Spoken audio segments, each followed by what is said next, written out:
Okay. So we lost the middle of that. I apologize for that. Okay. Can I ask a question about unsubscribing? Sure. Are you finished with that topic? I am, except for your question. There are some emails that I get that do not have the potential to unsubscribe. They just, so they must be illegitimate. Well, or sometimes some of the blogs don't do it well. Okay, but let's see if I have an easy one I can quickly find. Here's Santa Rosa Symphony, but that's a regular email. Where's the one here? Oh, here's Weekly Genealogist. I can go to the bottom of that, and unsubscribe is down here, hidden away. Can you see how lightly it's hidden? Okay, so sometimes they're hidden. I want to show you, this is literally my inbox. So I have the general accounts, which are mine, which are 4, because I also have one for my genealogy stuff. And then I have all these accounts for the clubs I'm involved with. Okay, so I've got a lot of email accounts. And so here are my great decisions people for the last few days or whatever. Okay, so I'm going to stop sharing that. I see a chat. Is there something I should respond to? George, that in the chat, it was just a question for me. If you have multiple Gmail accounts, can you have one password for all of them? No, let me answer that question 2 different ways. Your password for the account can be the same. Almost all of my Oakmont accounts, like the one for the Futures Club, okay, they all have the same password. Makes it easy for me to remember them. Yeah. So yeah, they can. They do not automatically have the same password. Oh, okay. So when you set up the account, it asks you to set up a password, and so you do. Okay. Thank you. Can I make a comment here? If you have, for example, a Gmail, each email address is a unique. It's unique. It's universally unique. It's only one person who owns this email, supposed to be. And some services like Google, the other ones, Facebook is another one. They allow third-party authentication against your email that you have, for example, with Google Gmail, and it's a good practice in my view, to make sure that this particular authentication that you are using is very well protected. That means not only having a password, but having 2-factor authentication. Then, especially for the email that you are using as your authentication. And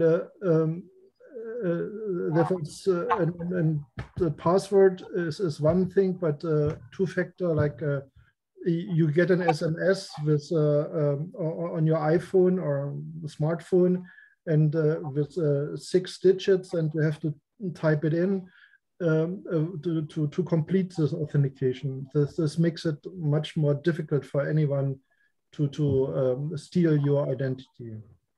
So let me rephrase Herb's comment. When you sign on to your email address from a new device, okay, the 2-factor means they're not going to let you sign on from a new device until they receive a confirmation from an old device, basically, okay? It can come 2 ways. One is it can come through an email address that isn't the one you just used, okay? Or it can come through your phone as a text, which will give you the 6 digits, okay? So the idea of the 2-factor is to protect against someone signing on from a different device than the one you normally have. Okay, let's go to the next slide. Okay. If you want to use them, email services have a lot of ways to organize your emails. So you can flag email addresses. That's one of the best ones, where you basically put a star on it and call it VIP is the system used in Apple. And you say, these are my special ones. I really want to see them. You can also take correspondence in related emails.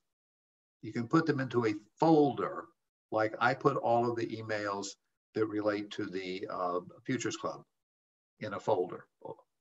And if you have a topic that's really important, but it isn't email related, you can actually create a filter that looks for specific words and puts them in a special folder. So let's say you're into birding as a hobby. You can identify words that birders use normally and basically say, if I get an email that has one of those words, stick it in the folder that's labeled birding. So that's what you get. So this is the Apple one, okay? You have an email that's open, okay? You can, in the actions you can take, okay? You can add it to the VIPs, which means you can add all the emails now from Tim Cook will go there. You can copy the address, you can add it to your contacts, things you can do. But the VIPs one is what gives it a higher priority when you're searching.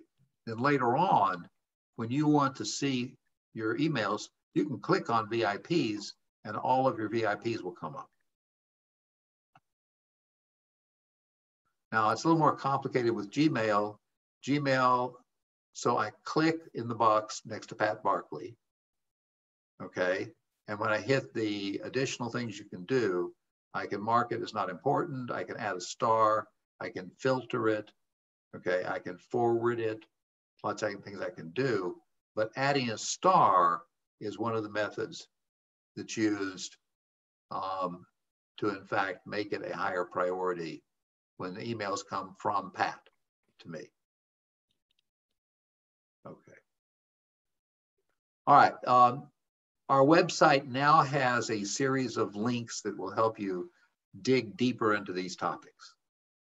There's a great article on exactly what we've been talking about that also covers Yahoo and Outlook, okay? And here's the link. So again, you go to our website, you go to recent presentations, it will have this information available. These are general articles on email. Thank you, Herb. This location has a lot of articles on working with your computer, but specific to email, there are a couple of basics and one specific to junk mail. There's a longer course that you can on internet and email security.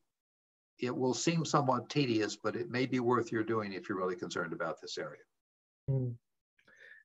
In addition, this whole folders and filters area, we have some different articles on the iPhone, Gmail, and a general article on filters. These are the most common email, what are called domains. So there's Gmail, there's iCloud or Apple Mail, Yahoo, Outlook, AOL, and Thunderbird. So this is a way of just checking them out if you use them. Now, we did not talk today, and we aren't going to talk about antivirus programs, but as long as you're here, if you are on the web and you are regularly opening up things on the web, you need an antivirus program. These are the three most common. This is an article on how to evaluate some of them. They cost money, but what they do is basically when you click on something that they don't think is very safe, they're just going to stop you. And you're going to have to say, no, even though you're smarter than I am, I'm going to ignore you. There's one of them that's called Malwarebytes. And that's has a specialty. If you clicked on something you shouldn't click on, what happens first is the bad virus gets into your computer, but it doesn't do anything necessarily right away. And Malwarebytes regularly checks your computer and says, there's something here you don't want, and I'm going to remove it. So it's another thing to do. So if you do a lot of computer work and you're concerned about security, you want to talk about antivirus. Okay. Further questions on any of the topics? What if someone is sending you messages you don't want on your messaging? You mean on your phone? Yeah, I guess text messages. The principles are the same. The techniques may be different. I haven't seen any way to unsubscribe. Yeah, if you identify it as as something to block, okay. If you get something you don't want, you can block the sender. No, sometimes actually they tell you if you don't want to have it, respond with 2 or with 1, and then we are going to stop. Actually, such a message, an SMS, it's linked to telephony. Historically and also technically, it's part of a telephony. That means with your phone number. And it should actually work if you put your name on a do not call list. So you say, put my name on DNC, and then it's supposed to also stop messaging, not only phone calls, but also messaging. But I must admit, it does not really perfectly work. I put myself a couple of times on DNC, and it's not really helpful. But you can try it. Yeah, this is a more complicated topic. It also is something where your provider, Verizon, AT&T, whoever, has certain procedures that will go through to try to block calls that are coming in for you, or texts. But it's beyond the what we're intending to cover today. Okay, I'm going to stop sharing. Any other questions, comments, or anything at this point? Why don't you? Yeah, I did have a question about unsubscribing that I didn't manage to ask quickly enough when you were talking about it. Sometimes there's a list that gives you a link to unsubscribe. You click on it, and then it wants you to enter your email. And that seems suspicious to me. You've already got my email. So no, but why are you asking for it again? No, that's a legitimate, again, assuming that what you're talking about is a legitimate correspondent.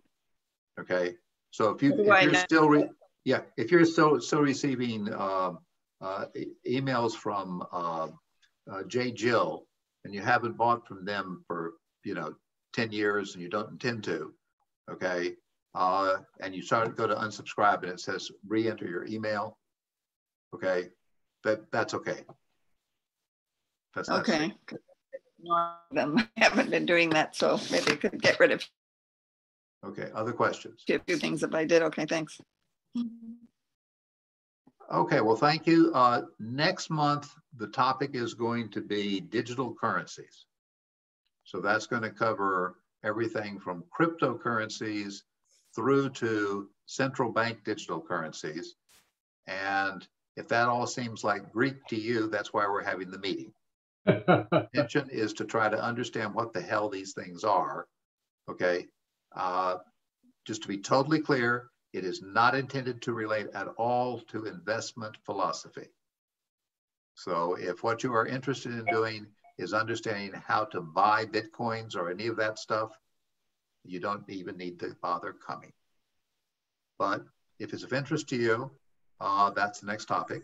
And if anybody wants to help do the research to prepare for that, please email me and we'll do that. George, is it actually really cryptocurrency or is it blockchain? I mean, it's all background. What is money and what is blockchain. Okay. That's the background. Because Foreground. blockchain is actually the There are umbrella term. Yeah, there are cryptocurrencies, there are stable coins, there are central bank digital currencies. These all represent very different things, and we need to talk about them and discuss them, at least so we understand them. That doesn't mean that there will not be any discussion about how to participate in the blockchain world. That's a different topic. No, it's actually not a different topic. This is the underlying technology. And blockchain is used for cryptocurrency, but it's also used for authenticating an art, some art. Right. Blockchain is valuable to understand. All I'm really saying is that in order to participate in the creation of Bitcoins, you can do it if you have a massive computer capability and understand how to work the blockchain technology. We will not be discussing how to work the technology here. We will be discussing what it is. Okay. Thank you all. See you next month. Thank you, George.